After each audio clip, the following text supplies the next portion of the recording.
Mm. Imagine. Wow. Can you see that? Wow. That's sweet corn.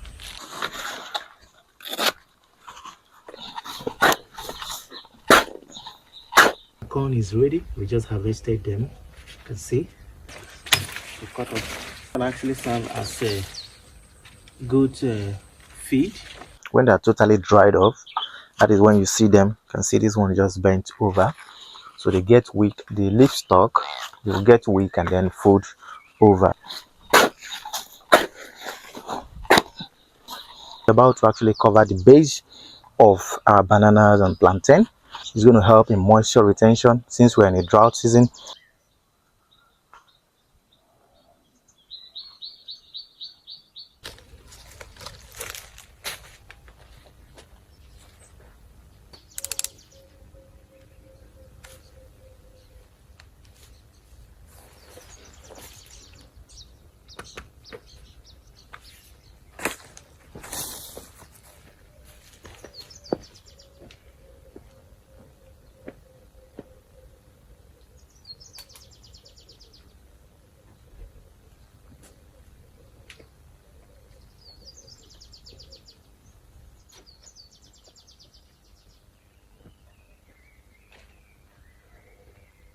Hello Sagro family. Okay, here is our watermelon.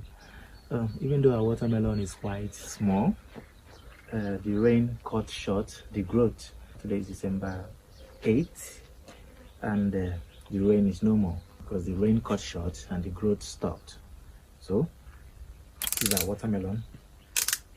I want to open it. Let's see what we have here.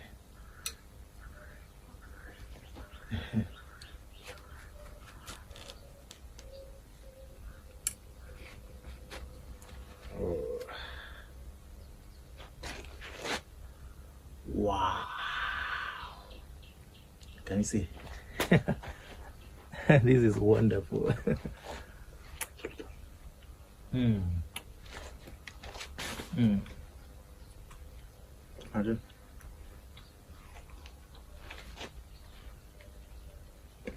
This is wonderful. I'll show you a video where I planted this watermelon. I'll attach this video to this clip. So you see, it's wonderful. This is the only surviving watermelon. We had many, but this is the only surviving watermelon we have. Mm. Mm.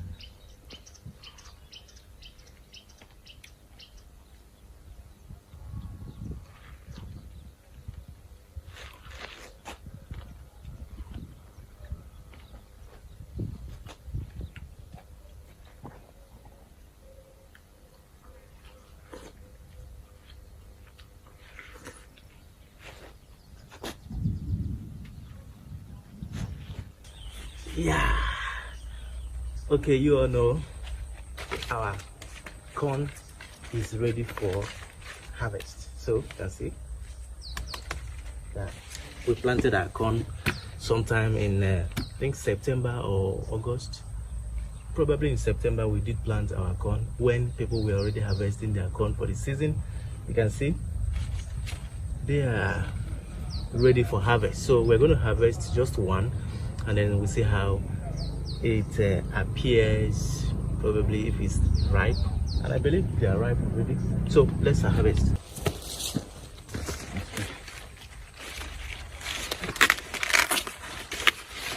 So how do you know that your corn is ready for harvest? Usually they start to dry, the flour at the tip will start drying up, so you can see we planted this in September, and by today is the 15th of November. That's 2 months later we're harvesting. So let's see how. Wow, can you see that? Wow, that's sweet corn.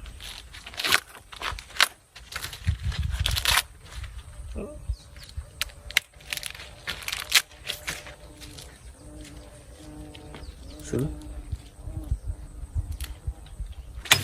cut off. This can actually serve as a goat feed. If you have goats, you can actually feed them this.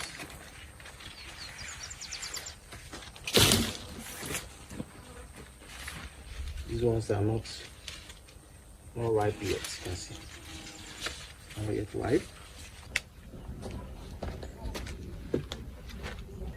Okay, sweet corn. If you remember when we planted our corn during the time people were exhausting the sweet corn in their farm. So, right here is our corn, quite a tiny corn anyway. I got it from my neighbor over there. Yeah. Hello, Stargrove family. All right, here is our sweet corn ready. We just harvested them. We planted this corn, I think sometime in September, when people were already exhausting the corns in their farm. So we had to plant despite the little rain we had. So, but today they are ready. We just harvested some of them. In fact, we had just a little produce. We don't have much produce. So, but we are going to take it as it is, and let's open them and see what we have. So,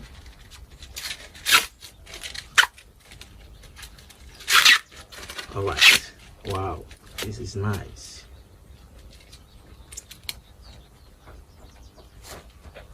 This is what we have here. All right, let's keep this over here. So we just wanted to plant and see what we have, but it's not bad. Pretty cool. So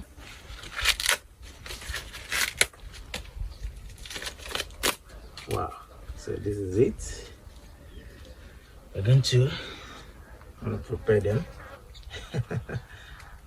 so guys, you guys are going to join me.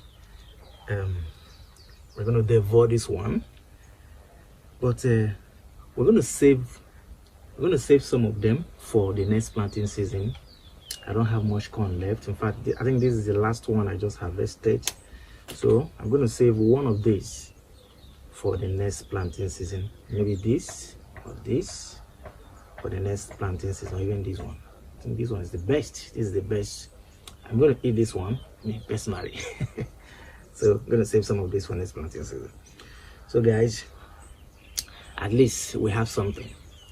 I planted a corn that is not even up to this, but few of them. But today, see what we have. All right, please do subscribe.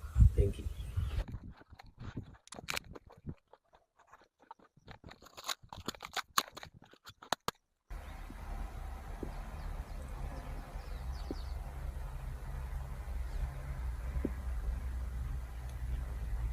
All right guys, before we get into this video proper, we're going to do something very important.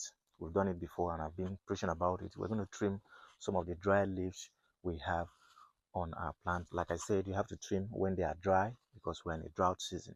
Don't trim your green leaves at this moment during the drought season. So we're going to trim some of these dried ones. So we have our tool here, very efficient. So let's get it. You can see, very efficient. Let's get to this.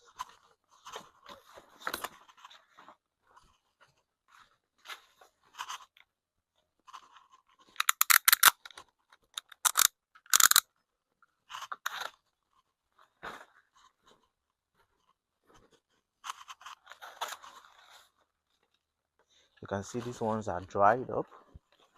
This is the right time to prune, and there's something very important which we're going to do.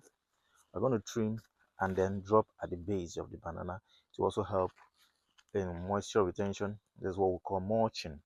So we're going to drop them at the base. Possibly we might want to actually cut them into little pieces while we drop them. They also serve as manure.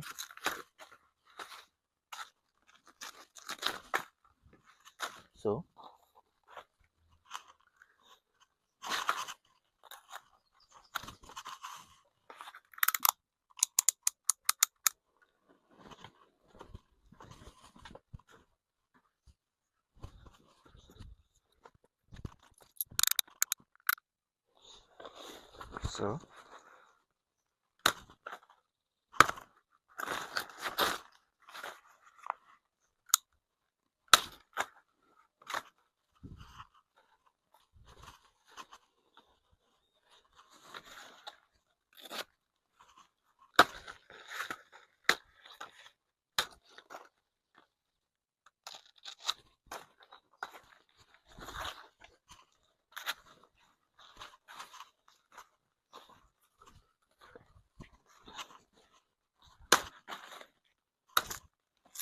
So this is what we call chop and drop.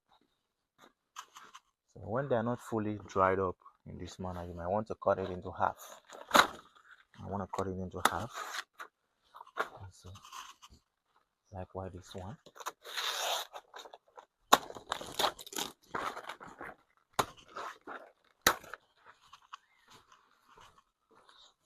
So and again is that when they are getting totally weak, when they are totally dried up, that is when you see them. You can see this one just bent over. So they get weak at the root stock. I mean the leaf stalk will get weak and then fold over. So this is also a sign the right time to actually prune. Like I say, chop and drop. You can come at the base.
Today is very important day. Of course, I'm very happy today.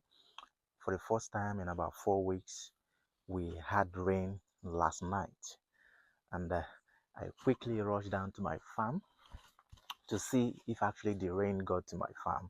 And you can see the land is wet. The past few weeks, plantains and bananas, they've been lacking water. Hence, that's the cause of the yellowish leaves which we're seeing already, because you can see some of them are drying up and turning into yellow.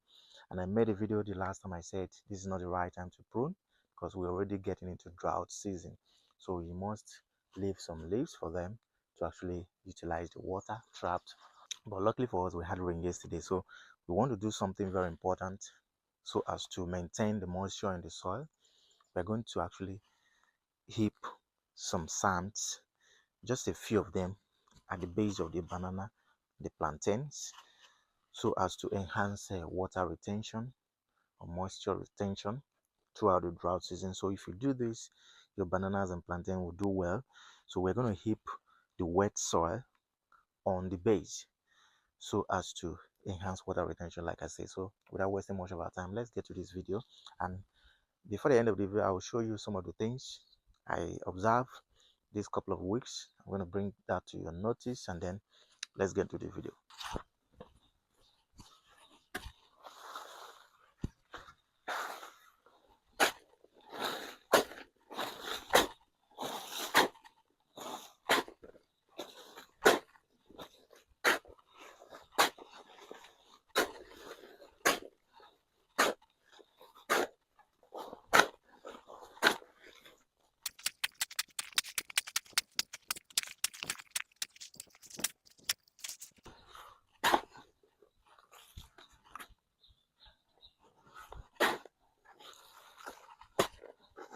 So like I said earlier, it's going to help in moisture retention since we're in a drought season. It's also going to help the banana or the plantain to be firm on ground against storm. So when you heap enough sand around it, it's also going to help to withstand heavy wind when they come. So let's get ahead. So let's get ahead.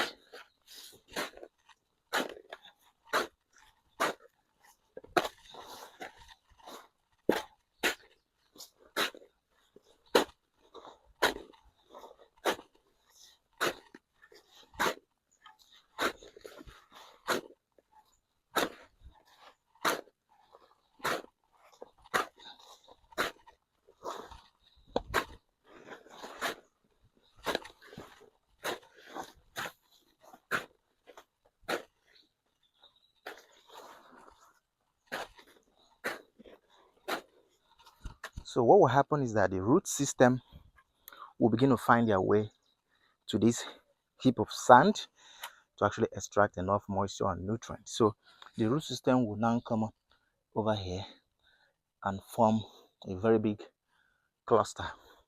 So they're going to extract the moisture. They're going to be dependent on the moisture in the soil over here rather than searching for them around, since we are getting into drought season. So this will help in moisture retention. So let's get over here.